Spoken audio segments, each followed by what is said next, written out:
नमस्कार दर्शकों, आइए हम आपका स्वागत करते हैं हमारे इस YouTube चैनल पर। दोस्तों, हमने काफी सारे वीडियोस इस YouTube चैनल पर हमने डाले हुए हैं। उसी श्रृंखला में आज हम आपके सामने एक नया वीडियो लेकर आ रहे हैं कि हनुमान जी की पूजा कैसे करें या हनुमान जी को प्रसन्न कैसे करें, या यूं कहिए कि हनुमान जी की कृपा हमें कैसे प्राप्त हो। तो दोस्तों, इसके लिए मैं आज आपको एक बहुत ही महत्वपूर्ण जानकारी देने जा रहा हूं। हनुमान जी जो कि हमारे कुंडली के अंदर मंगल को रिप्रेजेंट करते हैं। दोस्तों, किसी की भी कुंडली में मंगल का अच्छा होना बहुत जरूरी है। बहुत से लोगों की कुंडली में मांगलिक दोष होते हैं, बहुत से लोगों की कुंडली में मंगल मारक प्लैनेट होते हैं, तो बहुत से लोगों की कुंडली में मंगल एक योग कारक ग्रह है। तो दोस्तों, आज मेरा उद्देश्य आप सभी को वो तरीका बताना है जिससे आप अपने जीवन के अंदर समस्त दुखों का निवारण कर सकें। दोस्तों, मैं आपको यहां बहुत बड़ी इंफॉर्मेशन शेयर करने जा रहा हूं कि मंगल की पूजा यानी हनुमान जी की पूजा किस व्यक्ति को करनी चाहिए, किसे नहीं करनी चाहिए, किसे रोज करनी चाहिए और किसे केवल मंगलवार को ही करनी चाहिए। दोस्तों, यदि आप ज्योतिष के संदर्भ में थोड़ी सी भी जानकारी रखते हैं तो मैं आपको यहां बता दूं, यदि आपकी मेष लग्न की कुंडली है, जैसा कि आप स्क्रीन पर देख रहे हैं, आपकी कुंडली में यदि यहां पर एक अंक है, जो लोग नहीं जानते हैं ज्योतिष के संदर्भ में, मैं उनके लिए बता रहा हूं, यदि आपकी कुंडली में यहां पर एक का अंक है यानी आपकी मेष लग्न की कुंडली है, तो ऐसे व्यक्ति, दूसरा कर्क लग्न के व्यक्ति यानी इस कुंडली के अंदर यदि 4 हो, यानी यहां पर 4 का अंक हो तो ये कर्क लग्न की कुंडली होती है, ऐसे जातक। और यदि यहां पर 8 हो यानी वृश्चिक लग्न की कुंडली, इन 3 लग्न की कुंडली के व्यक्तियों को हनुमान जी की पूजा डेली करनी चाहिए। और इसके अलावा जितने भी लोग हैं जिनकी कुंडली इन 3 लग्न के अलावा है, उन सभी को खास तौर पर मंगलवार के दिन हनुमान जी की पूजा जरूर करनी चाहिए। दोस्तों, यहां मैं आपके सामने जो बात कह रहा हूं कि बाकी को सिर्फ हनुमान जी की पूजा मंगलवार को ही क्यों करनी चाहिए, क्योंकि दोस्तों हमारा शरीर एक विशेष तरह की एनर्जी को लेकर के हमेशा, प्लैनेट की एनर्जी को लेकर के हमेशा काम कर रहा होता है। जैसे मेष लग्न का व्यक्ति है तो उसके अंदर मंगल की एनर्जी है। अब यदि मान लीजिए आपकी मिथुन लग्न की कुंडली है तो आपके अंदर बुध की एनर्जी ज्यादा है। ऐसे में यदि बुध की एनर्जी वाला व्यक्ति सप्ताह के 7 दिन अगर मंगल की एनर्जी को गेन करने की कोशिश करेगा तो यहां उसे नुकसान होने की संभावना है। दोस्तों, लेकिन यह भी निश्चित है कि मिथुन लग्न की कुंडली के अंदर मंगल एक मारक प्लैनेट है, यानी मंगल का प्रभाव हमेशा उन्हें अशुभ प्राप्त होगा। ऐसे में यदि वो मंगलवार को हनुमान जी की पूजा करते हैं तो उन्हें मंगल के कष्टों से मुक्ति मिलेगी। उन्हें नियमित तौर पर भगवान गणेश की पूजा करनी चाहिए क्योंकि वो बुध की एनर्जी के कारण है। तो दोस्तों, यहां पर मैं आपको बता दूं कि जो भी व्यक्ति इन 3 लग्न की कुंडली अगर उनकी है तो उन्हें 7 दिन, और इनके अलावा जो व्यक्ति हैं उनको केवल मंगलवार के दिन। अब मान लीजिए किसी की कुंडली ही नहीं है तो वो क्या करें। तो दोस्तों, यहां पर मैं आपको एक इंडिकेशन देता हूं कि वो लोग क्या करें। वो ये नोटिस करें कि क्या मंगलवार के दिन उन्हें तकलीफ ज्यादा आती है, या बेचैनी ज्यादा रहती है, या परेशानियां मंगलवार के दिन ज्यादा आती है। यदि ऐसा है तो मान लीजिए कि उनकी कुंडली में मंगल ठीक नहीं है। ऐसे व्यक्तियों को मंगलवार को भगवान हनुमान जी की पूजा अवश्य करनी चाहिए। कैसे करनी चाहिए मैं आपको आगे बताऊंगा। और यदि मान लीजिए किसी जातक की मंगलवार के दिन अच्छे काम उसके मंगलवार को होते हैं, मंगलवार को उसको बहुत अच्छा फील होता है, या जिंदगी के बड़े सभी कार्य उसके मंगलवार को पूर्ण हुए हैं, तो ऐसे व्यक्ति को 7 दिन मंगलवार के अलावा सातों दिन भगवान की पूजा, हनुमान जी की पूजा करनी चाहिए। अब दोस्तों बात आती है कि मंगलवार के दिन हनुमान जी की पूजा कैसे करें। दोस्तों सबसे पहले प्रत्येक मंगलवार को आप एक लड्डू का प्रसाद लें, एक लड्डू, और एक लड्डू का प्रसाद लेकर के आप हनुमान जी के मंदिर में जाएं। उस हनुमान जी के मंदिर में जहां पर हनुमान जी की प्रतिमा की प्राण प्रतिष्ठा की हुई है, आप वहां मंदिर में जाके पुजारी जी से पूछ लीजिए, पुजारी जी इस मंदिर में हनुमान जी की जो प्रतिमा है क्या इनकी प्राण प्रतिष्ठा की हुई है।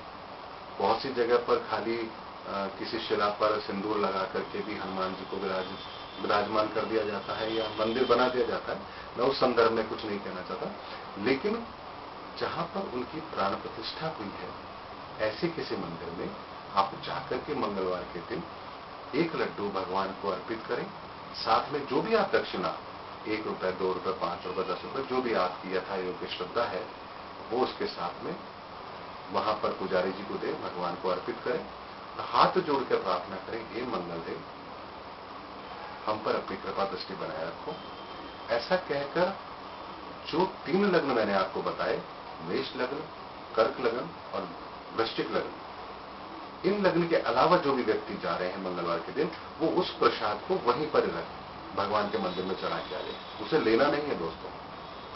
और जो बाकी के 3 लग्न के व्यक्ति हैं वो उस प्रसाद को लेकर के अपने घर जाकर के उस प्रसाद का वितरण अपने परिवार के बीच में करके उसका प्रसाद ग्रहण करें। अब दोस्तों इसके अलावा क्या, दोस्तों हनुमान जी को प्रसन्न करने के लिए सबसे बढ़िया जो उपाय है वो मैं आपको बताने जा रहा हूं। बहुत से लोग जानते भी हैं कि हनुमान चालीसा का पाठ हमें करना चाहिए। आपने प्रसाद चढ़ाया, उसके बाद आप हनुमान चालीसा का पाठ करते हैं। दोस्तों यहां पर यही एक तरीका ऐसा है जिसे हमें शुद्ध करने की आवश्यकता है। हम किस विधि के द्वारा हनुमान जी की पूजा करें या हनुमान चालीसा का पाठ करें जिससे हनुमान जी की कृपा हमें अतिशीघ्र प्राप्त हो, हमारे जीवन से मंगल से संबंधित कष्टों का निवारण हो, उनका अंत हो। तो दोस्तों यहां पर मैं आपको बताने जा रहा हूं कि मंगलवार के दिन जिन लोगों को भी ये भगवान के मंदिर जाना है वो लोग भी, और जो 3 लग्न की कुंडली मैंने बताई उन लोगों के लिए भी बता रहा हूं।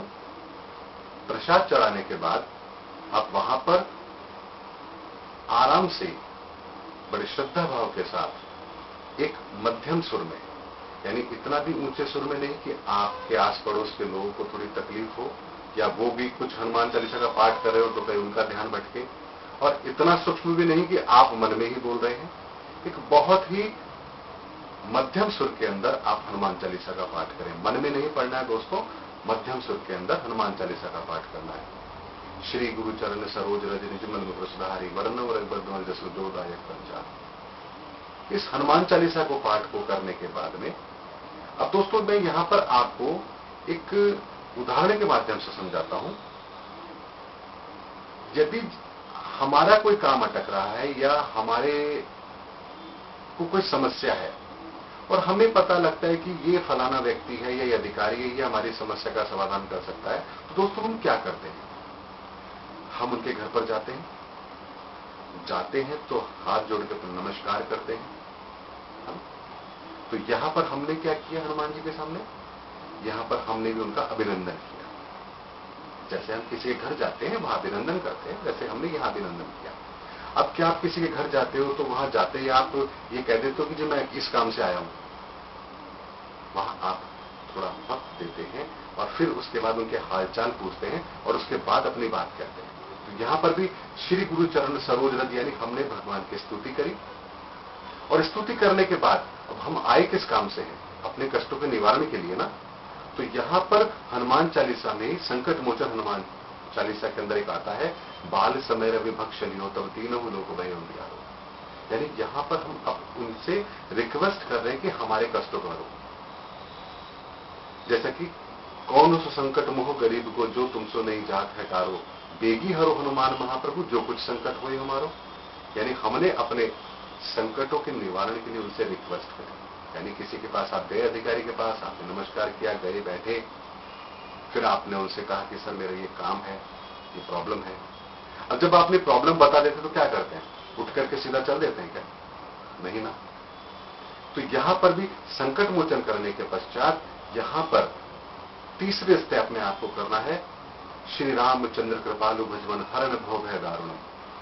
आप हनुमान चालीसा में देखेंगे ये राम की स्तुति है। तो यहां पर आप ये स्तुति क्यों कर रहे हैं?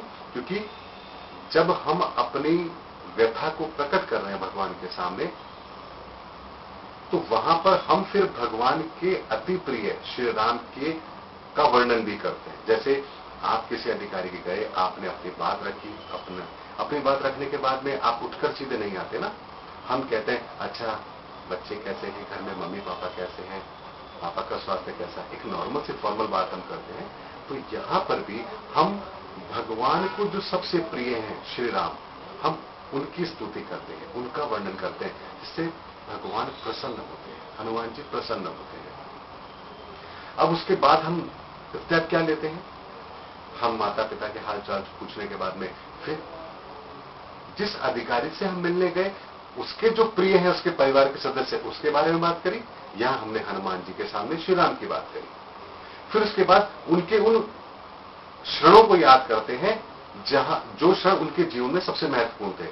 हाँ, पापा का स्वास्थ्य कैसा है, इसको पूछने के बाद हाँ पापा तो बहुत ही आपके इतने, हम उनके गुणों का वर्णन करते हैं। या बच्चे, आपके बच्चे बहुत इंटेलिजेंट है, हाँ मैंने देखा है, बहुत अच्छे हैं, स्पोर्ट्स में भी बहुत आगे मतलब रहते हैं। तो आपने उनके बच्चों का भी वर्णन किया, उनके बच्चों के गुणों का वर्णन किया, ताकि वो अधिकारी को एक ऐसा माहौल मिलता है कि नहीं, ये व्यक्ति सिर्फ अपने काम से नहीं आया, एक अच्छा व्यक्ति है, अच्छे विचारों का व्यक्ति है। तो यहां पर फिर हमें क्या करना है? हमें करना है फोर्थ स्टेप पर, भय प्रकट कृपाला दीन दयाला कौशल्या हितकारी हर्षित महतारी मुनिमनहारी अद्भुत रूप निहारी। यानी वहां पर हम भगवान श्री राम के चरित्र का वर्णन तो हमने पहले किया ही, लेकिन साथ में हम यहां पर भगवान के जन्म का वो विवरण भी वहां पर कह रहे हैं। हनुमान जी और अधिक प्रसन्न होते हैं। और उसके पश्चात हम अपनी बात कह लेते हैं, परिवार की बात जब उनसे कह लेते हैं, उसके बाद हम क्या करते हैं? अच्छा हमें इजाजत दीजिए, पर आप कृपया ध्यान रखिएगा हमारे इस काम के लिए। तो अधिकारी कहता नहीं ठीक है, मैं कोशिश करूंगा आपके इस काम को। ऐसा ही होता है ना नॉर्मल हमारे व्यवहार के अंदर, जब हम कहीं जाते हैं अपने काम को कराने के लिए। तो यहां पर भी लास्ट में फिर हम हनुमान जी की आरती करते हैं, है ना। तो दोस्तों, ये प्रक्रिया क्यों बनाई गई, किस लिए रखी गई, हनुमान चालीसा में ये सब चीजें क्यों रखी गई? वो इसीलिए कि जब हम किसी इष्ट देव के समक्ष जाते हैं, क्योंकि देखिए दोस्तों, हनुमान जी अजर अमर है, यानी कि उन्होंने कभी शरीर का त्याग नहीं किया, वो आज भी इस धरा पर मौजूद है। तो जैसे हम एक लाइव व्यक्ति के साथ रिलेशंस मेंटेन करते हैं, यहां हनुमान जी के साथ भी हमें उसी तरह के रिलेशन मेंटेन करने हैं। वो प्रत्यक्ष मौजूद हैं। तो यहां पर हम उनके सामने हाथ जोड़कर जब हनुमान चालीसा पढ़ते हैं, श्री गुरु चरण सरोज रज, उसके बाद बाल समय विभक्ष लियो, तब अपनी बात कही ना हमने। फिर उसके बाद श्री रामचंद्र कृपालु भजवन, और उसके बाद में भय प्रकट कृपाला दीन दयाला कौशल्या हितकारी, और उसके बाद हनुमान जी की आरती कीजिए हनुमान लला की। तो दोस्तों, यहां पर हम भगवान के साथ एक रिलेशन मेंटेन करते हैं। हमने संपूर्ण उस विधि को अपनी इस पूजा में शामिल किया, जैसे हम किसी एक लाइव व्यक्ति के साथ, एक जीवित व्यक्ति के साथ में हम अपने संबंध, रिलेशंस बनाते हैं। तो दोस्तों, ये तरीका जब आप अपने जीवन में अपनाएंगे तो आप देखेंगे कि 3 से 6 महीने में आपके जीवन में मंगल से संबंधित जितने भी कष्ट हैं, उन सभी का निवारण होना निश्चित है दोस्तों। चाहे विवाह में परेशानी आ रही हो, चाहे दाम्पत्य सुख में परेशानी आ रही हो, चाहे आपकी कुंडली में मांगलिक दोष हो, या आपकी कुंडली में मंगल मारक प्लेनेट हो, या कोई मकान आप जमीन लेना चाह रहे हैं, वो नहीं मिल रही है, तो ऐसे तमाम वो परेशानियां जो मंगल की वजह से आपके जीवन में आ रही हैं, दोस्तों, उसका समाधान निश्चित तौर पे हो जाएगा यदि आप इस विधि के द्वारा हनुमान जी की पूजा करते हैं। बहुत से लोग करते हैं हनुमान जी की पूजा, लेकिन कृपया गौर करें कि आप पूजा करते कैसे हैं। बहुत से लोग सिर्फ हनुमान चालीसा पढ़ेंगे, श्री गुरु, उसके बाद ठीक है, उसके साथ कुछ लोग आरती पढ़ लेंगे, कई लोग मन में पढ़ते हैं, कई इतनी तेज स्पीड से पढ़ते हैं कि बस पूछो। दोस्तों मध्यम स्वर के अंदर, और इस पूरे को करने के अंदर मुश्किल से मुश्किल आपको 5 से 7 मिनट लगते हैं दोस्तों। इन पांचों चीज को करने में 7-8 मिनट से ज्यादा का वक्त लगेगा ही नहीं दोस्तों। जब इस विधि से यदि आप मंगल की पूजा करेंगे, हनुमान जी की पूजा करेंगे, तो गारंटी है मेरी दोस्तों, आपके जीवन से मंगल के कष्टों का निवारण होना निश्चित है। अब जिन लोगों की कुंडली मेष लगन की नहीं है, कर्क लगन की नहीं है, वृश्चिक लगन की नहीं है, उनको सिर्फ मंगलवार को विधि करनी है। और जिन लोगों की कुंडली, ये 3 लगन की कुंडली है, मेष की, कर्क की और वृश्चिक की, वो यदि ये क्रिया, ये पूजा की विधि यदि डेली करते हैं, तो दोस्तों उनके जीवन के ग्राफ को ऊपर जाने से कोई रोक नहीं सकता। ये मेरा दावा है कि यदि 6 माह आपने इस विधि का अनुसरण करके हनुमान जी की पूजा की, दोस्तों 3 महीने के अंदर अंदर आपको ये महसूस होगा कि आपके जीवन से कष्टों को, जैसे कष्ट आपके जीवन से समाप्त हो रहे हैं। और 6 महीने के अंदर अंदर आपको यह महसूस होगा कि जैसे आपके जीवन में एक सकारात्मक ऊर्जा आ गई है और आपका जीवन एक बहुत ही आसानी के साथ व्यतीत हो रहा है और जीवन में अपने जीवन में तरक्की हासिल कर रहे हैं। दोस्तों ये तीनों लग्न के लिए मैंने इसलिए बोला क्योंकि मेष लग्न के व्यक्ति जो होते हैं, उनके जो स्वामी है वो है हनुमान जी, और वृश्चिक लग्न के जो व्यक्ति हैं, उनके लग्न के स्वामी भी हैं हनुमान जी। और कर्क लग्न के व्यक्ति, उनके जीवन के अंदर ये बात निश्चित है कि दोस्तों कर्क लग्न के व्यक्ति के जीवन में जब भी मंगल की महादशा आएगी, वो उसके जीवन का सबसे स्वर्णिम काल होगा। यानी उस व्यक्ति ने अपने जीवन की सबसे ज्यादा तरक्की मंगल की अंतर्दशा में करनी है। तो जो एनर्जी आपके शरीर में विद्यमान है, जो एनर्जी आपको सकारात्मकता देगी, आपके जीवन में उन्नति देगी, ऐसी एनर्जी को, ऐसे ईश्वर को यदि आप अपना आराध्य देव मानकर डेली इस विधि के द्वारा यदि आप पूजा करते हैं, तो दोस्तों आपको जीवन में किसी तरह की कोई परेशानी नहीं आएगी। ये मेरा दावा है दोस्तों। नहीं तो आप आजमा के देख लीजिए, 6 महीने में यदि आपके संपूर्ण दुखों का समाप्त ना हो जाए आपके दुख, तो आप मुझे कह दीजिएगा दोस्तों। लेकिन जो प्रसाद चढ़ाने वाली बात थी, वो सिर्फ आपको मंगलवार को करना है और बाकी के दिन आपको सिर्फ हनुमान चालीसा की पूजा करनी है। हनुमान जी की पूजा करनी, हनुमान चालीसा का पाठ करना है। और जिनकी ये 3 लग्न कुंडली नहीं है, वो व्यक्ति सिर्फ मंगलवार को ये कार्य करें। आप देखेंगे जीवन में आपकी तरक्की होना निश्चित है। और दोस्तों यदि आपको मेरा वीडियो पसंद आया है, तो आप इस चैनल को सब्सक्राइब कीजिए और बहुत शीघ्र मैं फिर किसी नए सब्जेक्ट पर आपके सामने नया वीडियो लेकर आऊंगा। तब तक के लिए नमस्कार।